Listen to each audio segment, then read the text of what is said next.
NFL season rewind. We did have a couple of superlatives, including biggest surprise, biggest disappointment, which we put out a video of Brad probably nailing it right on the head. JJ McCarthy was almost undoubtedly the biggest disappointment of 2025. You can check that out on our Instagram at BetMGM tonight. So let's continue that segment here, Brad, and let's look ahead to next year.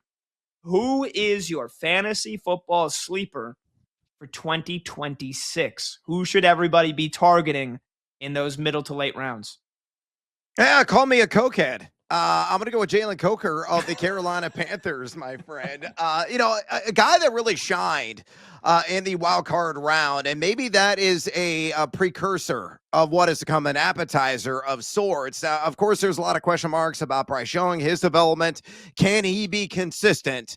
But another year to the belt, still a young guy, very talented guy. I thought he made some strides, and I know Coker was battling various injuries, but when he was on the field, man, I really did shine on occasion. But there's some advanced metrics that really match up with the eye test that are very encouraging. Now, in 11 games, he only had 33 catches, 394 yards, and 3 touchdowns. Okay, ho-hum, not so great. Rather boring, yawn-worthy, no question about it. However, he was number 19 among all qualifying wide receivers in yards per target. He was number 20 among all qualifying wide receivers in average yards of separation per target. So he's getting the space, right? He's got the size and length. And his passer rating was top 10 when targeted at 117.8. He was number 12 in fantasy points per target. He was number 7 in contested catch rate, so he's winning in high traffic situations. I love me some Jalen Coker.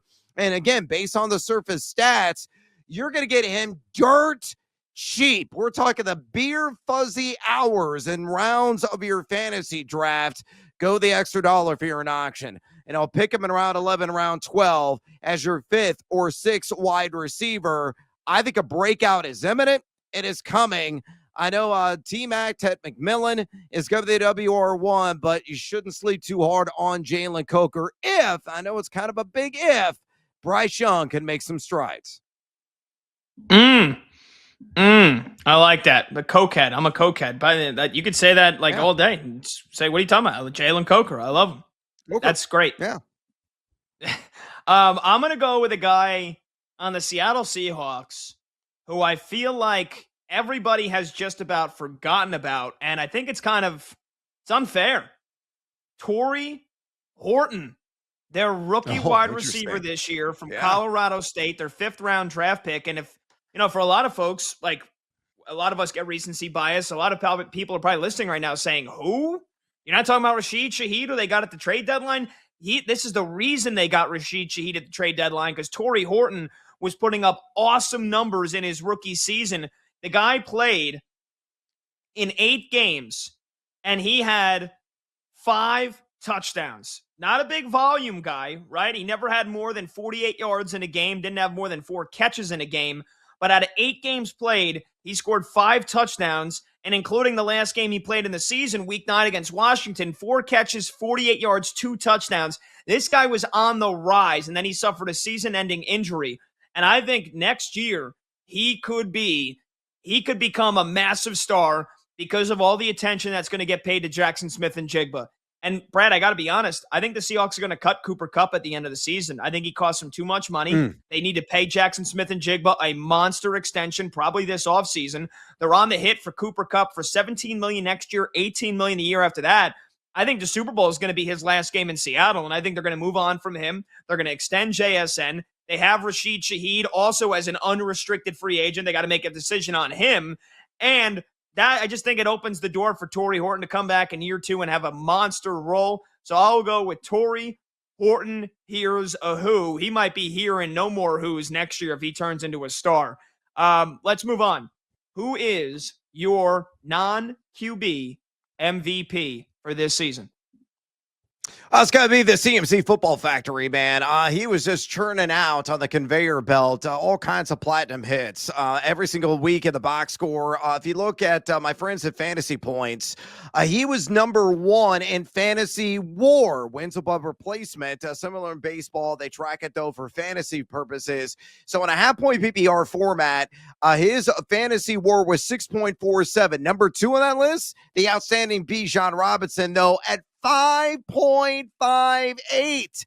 That's a pretty wide gap. That's how special of a season McCaffrey had. Remember, nobody wanted him in their fantasy drafts at the beginning of the year. They're like reluctantly taking him in the back half of round one. Maybe he was sleeping or slipping in the early portion of round two because of the bilateral Achilles tendonitis he had the year before, and the stem cell treatment that he got to try to heal up. And like, man, CMC's going to get hurt. I'm going to be lucky to get like 7-8 games out of him. He played every stinking game this year and absolutely balled out in the offense. Yes, I know he's on number 41 in yak per attempt, but he was number 11 in missed tackles forced with 50 on the season, 311 carries on the ground, 1,202 rushing yards, 102 receptions for 924 receiving yards and 17 total touchdowns.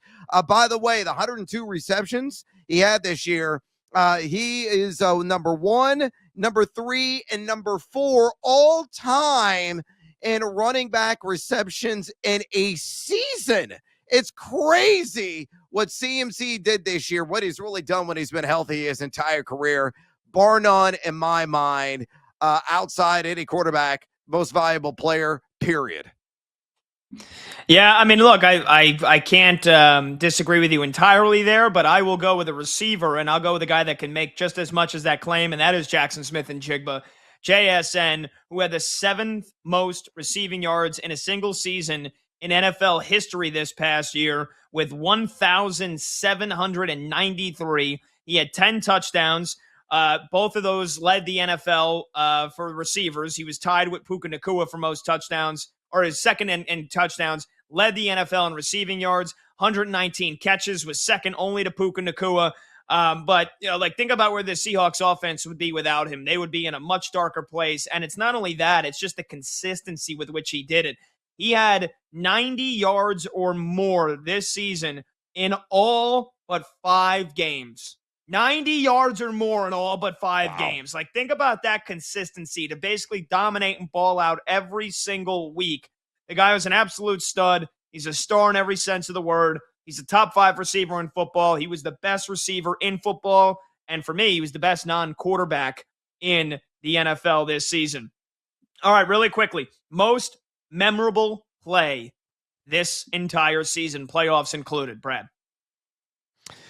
Oh, man, most memorable play the entire season, playoffs included. Well, for me, it's got to be the Caleb Williams absolute bomb that he threw to Cole Kmet to improbably and possibly get that game at overtime. Of course, they fell short against the Rams. They were the bitter cold. But personally speaking, I'm a diehard Chicago Bears fan. When that connection happened, I literally started sprinting through my house. I was running around. My corpulent Norfolk Terrier Kirby the Gambler was chasing me around, trying to bite my ankles to get my attention to get back in working order. My kid, who was 17 years old, I was running around as well. We jumped in the air, did a chest bump in my living room. My 19-year-old, then I followed, did a chest bump.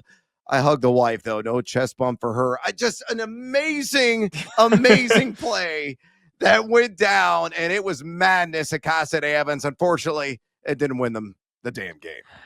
Yeah, I mean, one of the greatest plays in a losing effort. And so I can't really argue with you, but just because they didn't win that game, I will go with a game from just a weekend before that. Jawan Jennings, the trick play touchdown pass to CMC to put the 49ers up 17-16 over the Eagles. That put them in the lead, and then they would end up going on to win the game 23-19. So just an unbelievable play. When I saw it happen, I said, he's going to throw the freaking football, isn't he? And he kind of held on to it for a while. And then as you see it just floating through the air, McCaffrey's wide open. And you knew at that point the Eagles, they were probably cooked. Like, they were in a bad spot. Yeah. So hell of a play call. It was the first play of the fourth quarter, too. And I remember it came in a crucial spot. Jawan Jennings touchdown pass to Christian McCaffrey, the most memorable play of this entire season for me. Let's squeeze in two more really quickly. What is the most forgettable moment of the entire NFL season, playoffs included, for you, Brad? Again, I'm going to go back that same game. It was Caleb Williams' interception that determined the outcome when the Rams get the ball back. And was it Williams' fault? Man, maybe partially. But again, I pin a lot of the blame on DJ Moore with the sloughing and just lazy route, not finishing it out. You might say, well, it wasn't really intended for him. And I think that's entirely probably the case. But he's got to sell that route better, knowing that Caleb Williams is always going to, have unscripted plays, is going to call something just impromptu, and unfortunately did not come through, and it led to the Bears undoing. So again, the highest of highs I experienced in that game, followed by the lowest of lows. Yeah, I'll go with final game of the regular season, Tyler Loop's missed field goal. I mean, can you forget about wanting to forget that for the rest of your entire life? And I love the meme that was created off of that in the beginning, where it was like, if the field goal goes in, it's John Harbaugh fired. If the field goal misses, it's John Harbaugh fired. If the field goes in, it's Mike Tomlin fired. And then they both get fired, or Tomlin steps down, and the meme gets updated. No matter where the ball went, Tomlin and Harbaugh both gone. I mean, that kick changed trajectories of careers. And who knows, Steve Bisciotti, the Ravens owner, said, remember when he goes, how long would had that have kept John Harbaugh with his job? And he goes, maybe a week. So maybe John Harbaugh was getting fired either way. But Tyler Loop misses the field goal. The Steelers win the AFC North. The Ravens lose. Both coaches are gone. And I mean, the two ends of an era for both of those incredible franchises. So for me, that's a pretty big kick that ended up determining a lot of things